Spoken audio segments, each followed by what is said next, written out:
जय हिंद। आज मैं आप लोगों को एक बहुत ही महत्वपूर्ण टॉपिक पे बताऊंगा कि एसएमएस क्या है।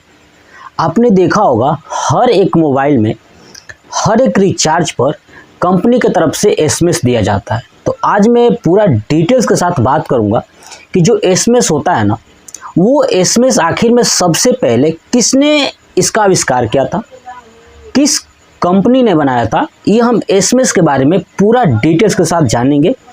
ऊपर से ये जानेंगे कि जो एसएमएस बना हुआ है ना, इस एसएमएस के जब आपके मोबाइल पे एसएमएस कोई व्यक्ति भेजता है, ठीक है, तो आप देखोगे या कोई गवर्नमेंट भेजती है, ठीक है, तो उस एसएमएस में कुछ ना कुछ लिखी हुई चीज़ें होती हैं, है ना। एक ऐसा एसएमएस होता है जिसके ऊपर आप मैसेज नहीं कर सकते हो, रिप्लाई नहीं दे सकते हो, लेकिन कुछ ऐसे भी एसएमएस होते हैं जैसे कोई व्यक्ति आपके ऊपर एसएमएस भेजे तो आप उसको रिप्लाई दे सकते हो, ठीक है। तो पूरा एसएमएस से रिलेटेड हम लोग पूरा डिटेल्स के साथ जानेंगे कि सबसे पहले एसएमएस की शुरुआत कब हुई थी। तो चलिए वीडियो को स्टार्ट करते हैं और समझते हैं कि आखिर में एसएमएस क्या है। देखिए, सबसे पहले ये बता दूं कि जो एसएमएस है ना, एसएमएस का मतलब होता है शॉर्ट मैसेज सर्विस, यानी ये एक प्रकार का ऐसा मैसेज सर्विस है ना, जो शॉर्ट में होता है, छोटा सा होता है। तो एसएमएस का पूरा नाम क्या हो गया? शॉर्ट मैसेज सर्विस, यानी सबसे छोटा। मैसेज का मतलब सूचना और सर्विस का मतलब पहुंचा देना, यानी छोटा सा सूचना जो भी आपके पास हो ना, उस सूचना को अगर आप पहुंचा पाते हो वो किसके थ्रू? एसएमएस के थ्रू, ठीक है। अब ये जो एसएमएस है ना, इस एसएमएस को पहली बार 3 दिसंबर 1992 को 3 दिसंबर 1992 ईस्वी को एक व्यक्ति थे जिनका नाम था पापवर्थ। क्या नाम था? पापवर्थ। पापवर्थ ने वोडाफोन के एक कर्मचारी, है ना, वोडाफोन के एक कर्मचारी थे जिनका नाम था रिचर्ड जार्विस, है ना। रिचर्ड जार्विस को पापवर्थ ने पहली बार एसएमएस किया था और उस एसएमएस में उन्होंने लिखा था मैरी क्रिसमस, है ना। क्या लिखा था? Merry Christmas. वहीं से कहा जाता है कि 1992 ईस्वी में जो पापवर्थ है ना, इन्होंने ही एसएमएस के थ्रू जब ये रिचर्ड जार्विस को भेजा तो ही एसएमएस की शुरुआत हो गई। तो बात समझ में आ गया, यानी 1992 ईस्वी में एसएमएस की शुरुआत होती है, यानी शॉर्ट मैसेज सर्विस, ठीक है। अब ये एसएमएस की शुरुआत हो चुकी है। सबसे पहले एसएमएस की शुरुआत किस कंपनी में हुई थी? तो याद रखिएगा, वोडाफोन की कंपनी में हुआ था। उसके बाद धीरे धीरे वोडाफोन के थ्रू ही अदर सभी कंपनियां जो है कि एसएमएस को अपनाने लगी, ठीक है। लेकिन हुआ यूं कि जब 1992 ईस्वी में एसएमएस बनाया गया, ठीक है, एसएमएस बना, तो ये कंपनियां, सभी कंपनियां जिन्होंने एसएमएस को अपनाया वो सभी अपने तरीके से मनमानी करने लगी। जैसे ये वोडाफोन हो गया और जो भी कंपनियां थी वो सभी अपने तरीके से मनमानी ढंग से जो है कि अलग अलग तरीके से काम करने लगी। इसी बीच में क्या हुआ कि 5 साल बाद 1997 ईस्वी में भारत सरकार ने निर्णय लिया कि क्यों ना जितनी भी प्राइवेट ये कंपनियां हैं, है ना, जो सर्विस प्रोवाइड कर रही हैं, ग्राहकों को सर्विस दे रही हैं, है ना, उन सभी पे क्यों ना एक ऐसी संस्था बनाई जाए जो इन सभी कंपनियों को कंट्रोल करे। उस संस्था को बनाया गया जिसका नाम पड़ा TRAI, है ना, telecommunication regulatory authority of India limited, ठीक है, यानी TRAI, ट्राई को बनाया गया। अब ये ट्राई जो है कि जो इसका मुख्यालय है वो न्यू दिल्ली में है और न्यू दिल्ली में इसको बनाया गया था 1997 ईस्वी में, ठीक है। जब ये बनाया गया तो ये ट्राई आज भी क्या करता है ना, जितनी भी जो टेलीकॉम कंपनियां हैं, चाहे एयरटेल हो गया, चाहे वोडाफोन हो गया, चाहे आइडिया हो गया, जो भी कंपनियां हैं ना, सबको ये क्या करता है? रेगुलेट करता है। यानी जब जो भी कंपनियां आएंगी नई ना, वो इससे परमिशन लेंगी TRAI से, है ना, यानी टेलीकम्युनिकेशन, ठीक है, regulatory authority of India limited, इससे परमिशन लेके ही वो कंपनी शुरुआत करेंगी। अब हुआ यूं कि जब सभी कंपनियां इसके थ्रू जुड़ गई तो अब ये हो गया कि कौन कौन सी कंपनियां भारत के अंदर रजिस्टर्ड हैं वो आपको यहां से जाकर पता कर सकते हैं कि भारत में कौन कौन सी कंपनियां रजिस्टर्ड है। अब सुनिए, ये कंपनी ने क्या किया, TRAI ने क्या किया कि सभी कंपनियों को एक नोटिस जारी किया और नोटिस में कहा कि आपको अगर कभी कोई ग्राहक है, कोई कस्टमर है, ठीक है, अगर आप उसको सर्विस प्रोवाइड कर रहे हो तो उस सर्विस में उसे क्या क्या सुविधाएं दे रहे हो, ये हमें आपको बताना होगा। तभी आपने देखा होगा हाल ही में जो वोडाफोन है, एयरटेल है, जियो है और भी जो कंपनियां हैं, सभी लोगों ने एक साथ अपनी बैठक करके मिली भगत करके रिचार्ज का दाम बढ़ा दिया, जिसमें ये ट्राई ने कहा था कि आप रिचार्ज का दाम जो बढ़ाए हो उसका हमें इन्फॉर्मेशन देना होगा। और कंपनियों को ये सख्त आदेश भी दिया था कि आपको एक छोटा सा रिचार्ज भी लाना होगा, जिसमें ग्राहक जो है कि ग्राहक जो छोटे भी ग्राहक है वो भी आसानी से अपना काम कर सकें, उनका भी वो मोबाइल चले, ठीक है, उनका भी सिम ऑन हो, ठीक है। ये ट्राई ने उन्हें आदेश दिया था, बट ट्राई की बात कोई भी प्राइवेट कंपनी वाली मानती नहीं है। मुझे लगता है कि ट्राई कंपनी को या तो इन लोगों ने पैसा पहुंचा दिया है या ट्राई वाले जानबूझ के ग्राहक के सामने ये दिखाना चाहते हैं कि नहीं, हम ग्राहक के लिए काम कर रहे हैं, बट ऐसा कुछ नहीं है। ट्राई वाले मनमानी करते हैं, ये फिक्स है, क्योंकि इनकी वजह से ही आज रिचार्ज का दाम हर एक मंथ में हमें रिचार्ज नहीं कराएंगे तो सिम को बंद कर दिया जाएगा। ऐसा पहले नहीं था। ऐसा पहले क्यों नहीं था? क्योंकि ये ट्राई कंपनी जो है कि बिक चुकी है, ठीक है। इन कंपनियों के हाथे जो वोडाफोन, एयरटेल, इनके हाथों बिक चुकी है, क्योंकि इसके आदेश से ही ये कंपनी चल रही है। क्यों? क्योंकि इसका नाम ही है रेगुलेटरी, यानी ये उसको रेगुलेट कर रही है। ये इसका जरूर कुछ ना कुछ उसका फंडा है उसमें, तभी ये जाके किए, है ना, वरना किसी कंपनी की औकात नहीं, चाहे वोडाफोन हो, एयरटेल हो या जियो हो या आइडिया हो, जो ग्राहकों के ऊपर इतना प्रेशर दे या रिचार्ज कराने पे मजबूर करे कि हर मंथ आप रिचार्ज कराएंगे तो ही आपका सिम ऑन रहेगा, ठीक है। खैर, तो ये हो गई ट्राई और कंपनियों के बीच की बात। अब हम लोग चलते हैं अपने टॉपिक पे, जो SMS था, यानी शॉर्ट मैसेज सर्विस। अब ये जो शॉर्ट मैसेज सर्विस है ना, ये दो टाइप्स की मैसेज जो है कि हमें कंपनियां प्रोवाइड करती हैं, चाहे एयरटेल हो, वोडाफोन, आइडिया हो, कोई भी कंपनियां हो, सभी जो है कि हमें दो तरह के मैसेज प्रोवाइड करती हैं। एक मैसेज होता है पर्सनल मैसेज, यानी पर्सनल SMS, दूसरा होता है बल्क SMS। अभी जो पर्सनल SMS होता है ना, ये लिमिटेड होती हैं। जैसे आप जब रिचार्ज कराओगे ना तो आपको दिया जाएगा 100 SMS पर डे, ठीक है, तो ये लिमिटेड है कि आप एक दिन में केवल 100 SMS ही कर सकते हो, तो ये लिमिटेड होती है, जिसे बोलते हैं पर्सनल SMS। लेकिन जो बल्क SMS होता है ना, इसकी कोई लिमिटेड नहीं होती है, कोई लिमिटेशन नहीं होती है, और ये बल्क SMS हमारे पास नहीं होता है, ये कोई बड़ी बड़ी संस्था खरीदती है। मतलब कि आप भी चाहो तो इस बल्क SMS को खरीद सकते हो। इस बल्क SMS का फायदा क्या है कि ये SMS के थ्रू हम एक साथ कई लोगों को SMS भेज सकते हैं। जैसे आपके पास अगर मान लीजिए कि किसी कंपनी का मैसेज आता है, ठीक है, किसी कंपनी का मैसेज आता है, तो क्या केवल वो मैसेज अगर आप ही के पास केवल आता है, इसका मतलब कि पर्सनल SMS है। अब वही मैसेज कई सारे लोगों के पास जाती है, एक ही साथ में बल्क में जाता है, इसलिए उसको बोलेंगे बल्क SMS, है ना। तो ये जो है कि जो बल्क SMS है ना, इसमें भी आप देखोगे कई कैटेगरी की SMS है। जैसे कि मैं बता दूं, है ना, ये देखिए ट्रांजैक्शन SMS, है ना, प्रमोशनल SMS और सर्विस SMS और गवर्नमेंट SMS। अब देखिए ट्रांजैक्शन SMS क्या होता है, प्रमोशनल SMS क्या होता है, सर्विस SMS क्या होता है और गवर्नमेंटेड SMS क्या होता है, ये मैं आपको समझाता हूँ। देखिए, जब आप किसी बैंक से लेन देन करोगे या आधार कार्ड का जो OTP आता है, किसी स्कूल का OTP आता है, मतलब कोई भी आपके ऊपर OTP आता है ना, वो ट्रांजैक्शन SMS होता है। और ट्रांजैक्शन SMS के थ्रू आप देखोगे जो SMS आपको लिखा गया होगा, उस SMS के लास्ट में ऐसे T बना होगा, तो समझ जाइए कि जो T बना है इसका मतलब वो ट्रांजैक्शन SMS है, यानी आपने क्या लेन देन कर रहे हो, ठीक है। पूरा OTP हो गया, बैंक से रिलेटेड हो गया या स्कूल से रिलेटेड हो गया, जो भी आपके पास मैसेज आएगा तो उस मैसेज के लास्ट में T होगा, ठीक है। और जितने भी बल्क SMS होते हैं ना, आप उस SMS को रिप्लाई नहीं दे सकते हो, सिर्फ आप पर भेजा जा सकता है, लेकिन आप उसे रिप्लाई नहीं दे सकते हो। लेकिन जो पर्सनल SMS होता है ना, आप किसी व्यक्ति को भेजोगे, वो आपको भेजेगा, वो पर्सनल SMS है।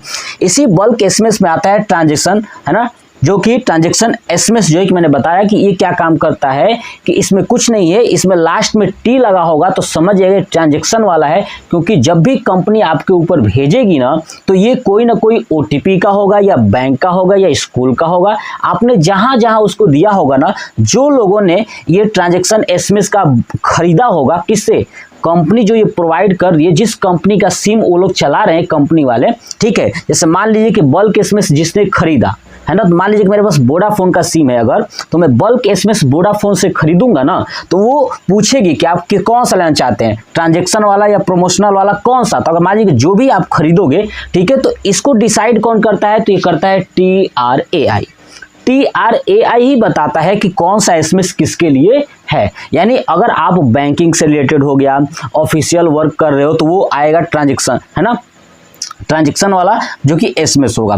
अब नेक्स्ट समझिए प्रमोशनल एसएमएस। प्रमोशनल एसएमएस क्या होता है ना, कि जैसे जियो कंपनी हो गया, वोडाफोन हो गया, आइडिया हो गया, जब ये अपने रिचार्ज ऑफर को आपके पास भेजते हैं ना कि आप ये रिचार्ज करिए, फ्री का है, ठीक है, मतलब फ्री का मतलब कि आपको सस्ते में मिल जाएगा, रिचार्ज जो है कि 28 दिन का इतने का है, सब देती है ना, प्रमोशन करती है कि हमारा रिचार्ज सस्ता हो गया है, ये सब प्रमोशनल एसएमएस होता है। इसमें क्या लिखा होता है, लास्ट में आपको दिखेगा P, और P जो नंबर आएगा, जो एसएमएस आएगा ना, उस एसएमएस में देखोगे आपको 6 डिजिट का नंबर दिखाई देगा। कितने डिजिट का, ऊपर लिखा हुआ होगा 6 डिजिट का। जैसे कैसे समझिए, जैसे मान लीजिए लिख दिया अगर AE, तो यहाँ पे 6 डिजिट का नंबर होगा, मान लीजिए 652001 ऐसे करके नंबर बना होगा। तो समझ जाइए कि ये कौन सा एसएमएस है, प्रमोशनल एसएमएस है। आगे समझिए, ये प्रमोशनल एसएमएस जो है कि ऐसे ही प्रमोशन के लिए आता है, कंपनियां अपनी प्रचार कराती हैं इसी के थ्रू, ठीक है। चलिए नेक्स्ट आता है सर्विस एसएमएस। सर्विस एसएमएस क्या होता है, जितने भी गवर्नमेंट विभाग है ना, जैसे बैंक हो गया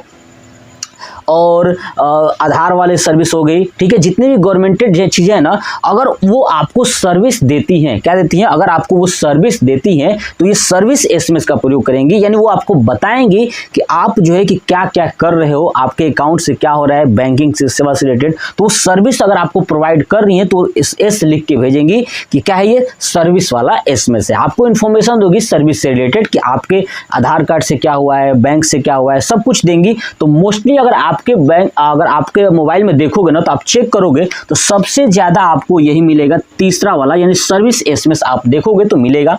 और दूसरा आपको मिलेगा गवर्नमेंट एसएमएस। क्या होगा, गवर्नमेंट एसएमएस, यानी जो भारत सरकार है, उत्तर प्रदेश सरकार है, ये क्या करती है, ये एसएमएस जारी करती है। जब वो एसएमएस भेजती है, गवर्नमेंट के थ्रू एसएमएस आता है, तो उस एसएमएस को बोलते हैं गवर्नमेंट एसएमएस। और उसमें लास्ट में जी लिखा होगा। क्या लिखा होगा, लास्ट में जी लिखा होगा। इसका मतलब समझिए कि ये गवर्नमेंट के द्वारा भेजा गया एसएमएस है। बात समझ में आ गया। एक बार फिर समझिए कि जब आप लेन देन करोगे, ओटीपी वाला जो भी चीजें करोगे ना, तो वो है ना ट्रांजेक्शन वाला एसएमएस में आएगा। लेकिन जब प्रमोशनल करेगा, कोई भी चीज प्रमोशन किया जाएगा, तो उसके लास्ट में पी लगा होगा, तो समझ जाएगा कि प्रमोशन वाला है।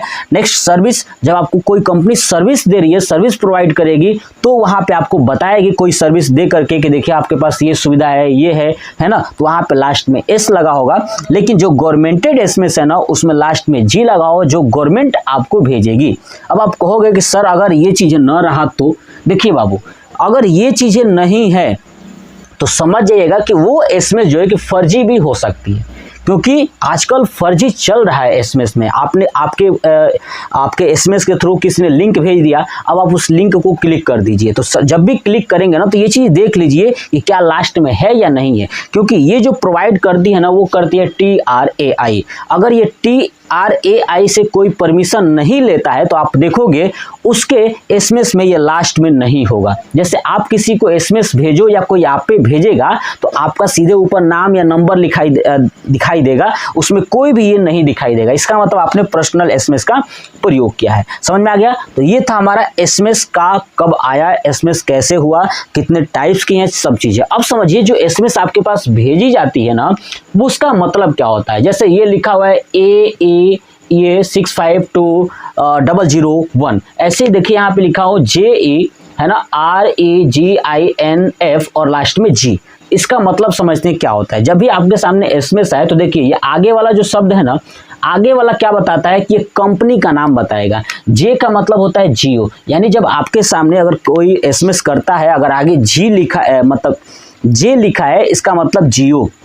अगर वी लिखा है तो वोडाफोन। समझ में आ रहा है ना। अगर ऐसे ही अगर ए लिखा है, तो आप समझ जाइए वो एयरटेल का मैसेज है। किसका है, एयरटेल का मैसेज का मतलब कंपनी का जो पहला नाम होता है ना, वही नाम इसमें पहला है। जैसे यहाँ पे जे है, इसका मतलब जियो कंपनी ने इसको भेजा हुआ है। अब उसके बाद जो दूसरा नंबर दिख रहा है, ये ई, ये बताता है कि किस स्टेट से आया है, ठीक है, ये बताता है कि किस स्टेट से आया है और उस स्टेट के किस एरिया से आया है। जैसे यहाँ पे देखिए JE, जो भी भाई बंधु अगर उत्तर प्रदेश ईस्ट से होंगे ना तो उनके पास ये दूसरा हमेशा ई लिख के आएगा। क्या लिख के आएगा? ई लिख के आएगा। इसका मतलब कि उत्तर प्रदेश ईस्ट का है, समझ में आ गया। तो JE यानी जियो कंपनी का है और ई का मतलब होता है उत्तर प्रदेश ईस्ट से आया हुआ है इसमें से। अगर मान लिया कि यहाँ पे JD लिखा होता तो J का मतलब जियो और D का मतलब दिल्ली से आया हुआ है।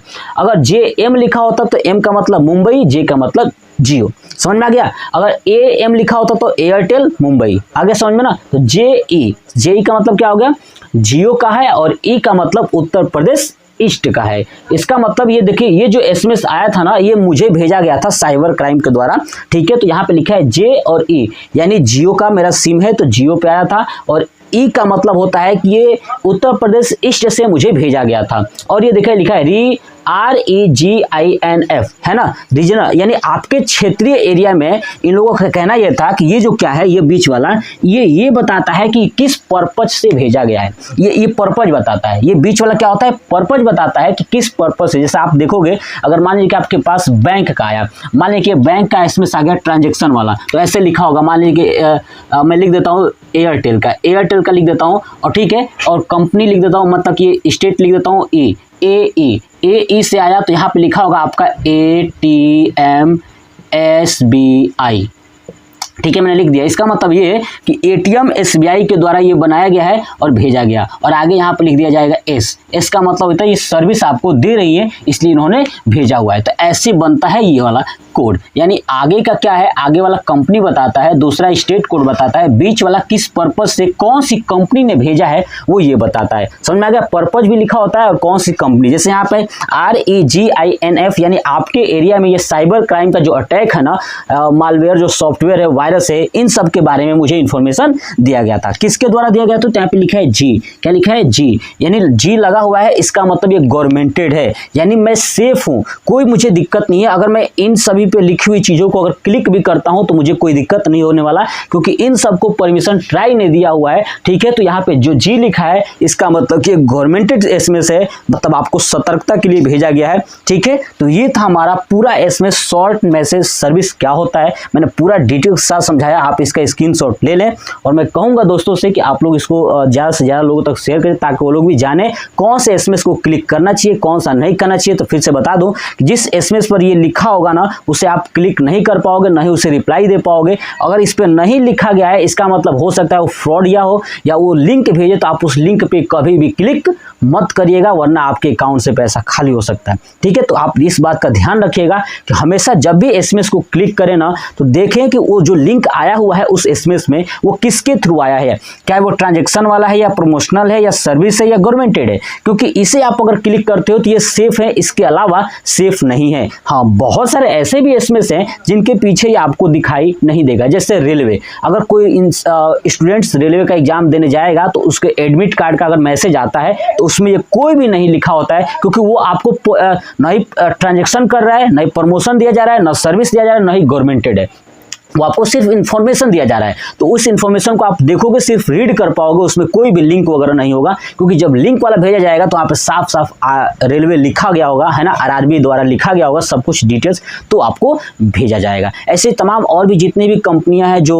गवर्नमेंट जॉब देती हैं या प्राइवेट देती हैं, वो सभी इसके थ्रू तो प्रयोग नहीं करेंगी, वो डायरेक्ट बिना ये TAPS और G के द्वारा ही मैसेज आपको सेंड कर देती हैं। तो समझ में आ गया, ठीक है। तो इस चीज़ का स्क्रीनशॉट आप लोग एक बार ले लीजिए और कमेंट बॉक्स में बताइएगा आपको कैसा लगा। जय हिंद।